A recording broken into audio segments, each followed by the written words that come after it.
नमस्ते दोस्तों, मैं हूं एसके गजानन और आप सभी का सफर मुसाफिरों का विद एसके गजानन पर तहे दिल से स्वागत करता हूं। दोस्तों, जो प्यार, इश्क, मोहब्बत, ये बातें जितनी कहने में आसान है, करने में या फिर निभाने में उससे भी कहीं मुश्किल और कठिन है। इसका उत्तम उदाहरण हमारी आज की कहानी है, जिसका नाम है ए मोहब्बत, और इसके लेखक हैं आशीष कुमार त्रिवेदी जी। तो ज्यादा समय ना गवाते हुए हम शुरू करते हैं आज की कहानी, जिसका नाम है ए मोहब्बत। हमारी कहानी शुरू होती है आशिका और कौस्तुभ के बीच।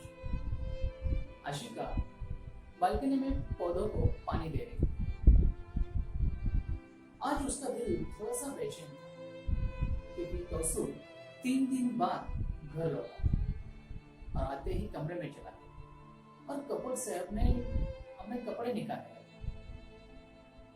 ना उसने उससे बात की और ना ही उसने आशिका की ओर देखा। आशिका चाहती थी कि वो उसे पूछे कि वो 3 दिन तक कहाँ था, घर क्यों नहीं लौटा, और ऐसे अचानक वो कपड़ से अपने कपड़े क्यों निकाल रहा है। लेकिन उसने चाह कर भी उससे कोई सवाल नहीं, और वो फिर से बालकनी में आ गई। तकरीबन 1 साल से वो दोनों एक साथ रह रहे थे। शुरू में तो सब अच्छा था, लेकिन बाद में उन दोनों के बीच तकरारें बढ़ने लगी। इन दोनों की मुलाकात करीब 1.5 साल पहले हुई थी। कौस्तुभ एक ट्रैवल एजेंसी का मालिक था और उसको अपने ऑफिस में इंटीरियर डिजाइन करना था। तो उसका एक दोस्त आशिका का भी दोस्त था। उसने इस काम के लिए आशिका का नाम सुझाया। आशिका का काम कौस्तुभ को बहुत ही पसंद आया। काम के दौरान इन दोनों में कई सारी मुलाकातें हुई, बातें हुई और इन दोनों में दोस्ती हो गई। कौस्तुभ और आशिका अक्सर एक दूसरे से मिलते थे। वीकेंड पे पब में या फिर डिस्को में जाकर पार्टी भी किया करते थे। ऐसे ही एक दिन वो अपने पसंदीदा रेस्टोरेंट में डिनर के लिए गए थे। तब कौस्तुभ ने आशिका से पूछा कि हम दोनों में काफी चीजें मिलती जुलती है, हमारे पसंद भी मिलती है, हम दोनों एक दूसरे का साथ पसंद भी करते हैं, तो क्यों ना हम एक साथ रहें। कौस्तुभ का प्रस्ताव सुनकर आशिका सोच में पड़ गई।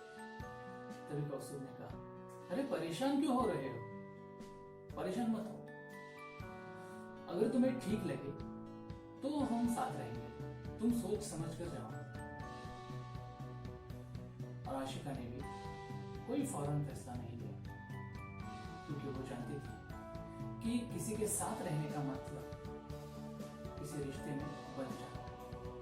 उसने इस प्रस्ताव के बारे में हर तरह से सोचा, क्योंकि रिश्तों के मामले में उसका अनुभव कुछ ठीक नहीं था। उसने अपने माता पिता को हर रोज लड़ते देखा था। जब वो 15 साल की थी तब उन दोनों का तलाक हो चुका था, और इसीलिए वो ये नहीं चाहती थी कि वो किसी के साथ रिश्ता जोड़े और उस रिश्ते का भी उसके माता पिता की तरह हंसना।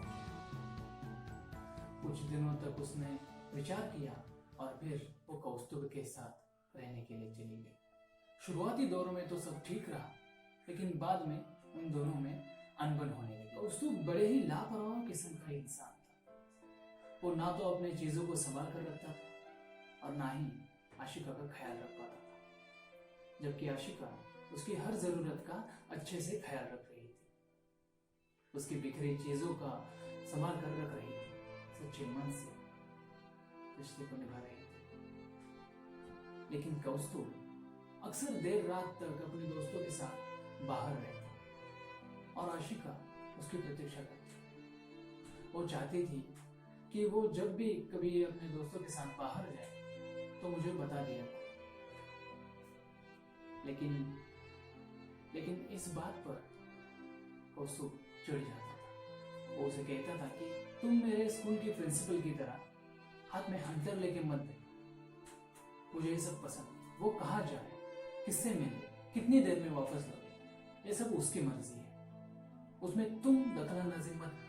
कौस्तुभ अपनी जिंदगी में किसी भी तरह की रोक टोक बिल्कुल पसंद नहीं करता था। वो अपनी मम्मी पापा के पाबंदियों का भी विरोध करता था। वो एक ऐसी जिंदगी जीना चाहता था जहां पर किसी की रोक टोक ना हो, कोई बंधन ना हो। और इसीलिए वो अपने घर से बहुत ही जल्दी, मतलब बहुत ही कम उम्र में घर से बाहर निकला और खुद कमाने लगा, ताकि मम्मी पापा के पॉकेट मनी पर उसको निर्भर ना रहना पड़े। और उसको आशिका का साथ पसंद था, किंतु किसी भी तरह के बंधन में वो बंद कर नहीं रहना चाहता। वो चाहता था कि एक ही छत के नीचे रहकर दोनों अपनी अपनी जिंदगी जिए। लेकिन दोस्तों, आशिका ऐसा बिल्कुल नहीं चाहती थी। आशिका चाहती थी कि सिर्फ साथ नहीं रहेंगे, साथ रहकर रिश्ता भी निभाएंगे। और वो अपनी तरफ से ये पूरी कोशिश भी कर रही थी। और वो चाहती थी कि कौस्तुभ भी अपनी तरफ से रिश्ता निभाए। उस दिन भी यही हुआ था।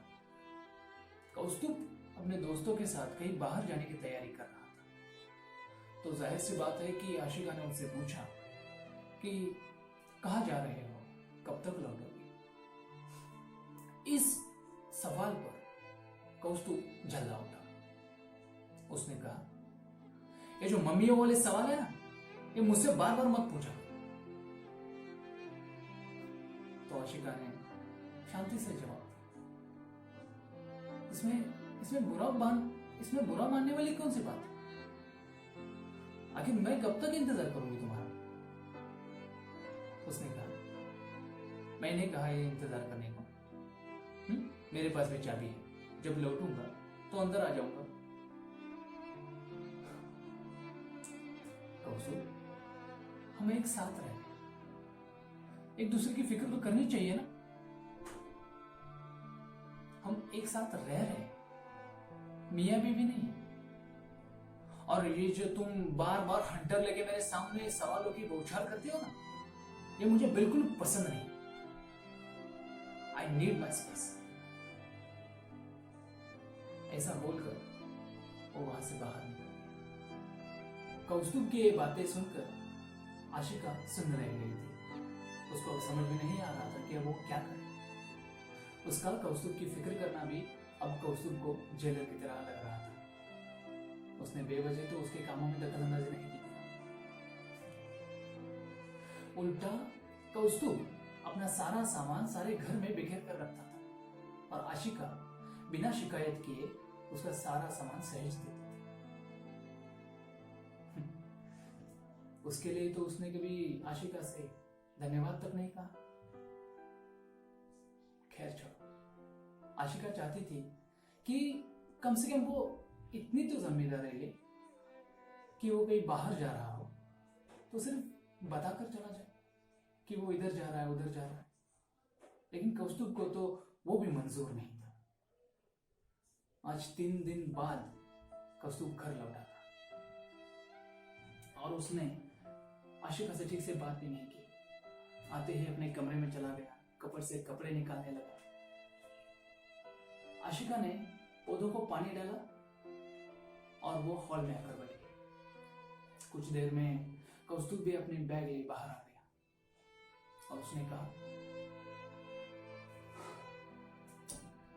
मुझे नहीं लगता कि अब हम और साथ रह सकते हैं,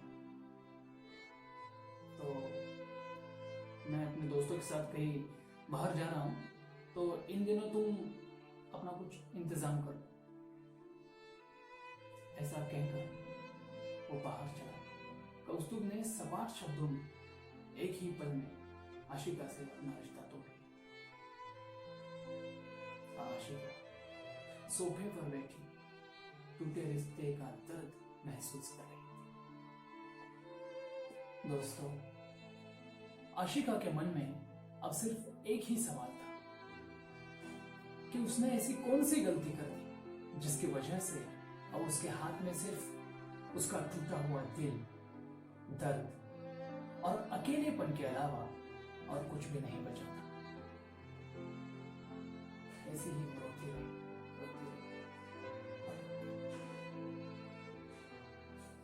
दोस्तों, कोई भी रिश्ता तोड़ने से पहले 100 बार सोच लेना चाहिए कि जिससे हम रिश्ता तोड़ रहे हैं वो व्यक्ति आपके लिए क्या है, या फिर उस व्यक्ति के लिए आप क्या हो। क्योंकि आपके बारे में इतना सोचने वाला व्यक्ति बड़े ही नसीब से मिलता है। और अगर आपके पास ऐसा व्यक्ति है, ऐसा इंसान है, तो प्लीज उसे मत गवाना, उसे कभी मत छोड़ो। दोस्तों, गुस्सा आता है, झगड़े होते हैं, झगड़ा गुस्सा वो कुछ समय के लिए होते हैं, कुछ समय आते हैं फिर चले जाते हैं। लेकिन गुस्से में लिया गया एक निर्णय आपको आपके अपनों से बेगाना कर देता है, दूर कर देता है। इसीलिए इस गुस्से की वजह से, इन झगड़ों की वजह से हमको अपने अपनों को नहीं खोना, हमें अपनों का ख्याल।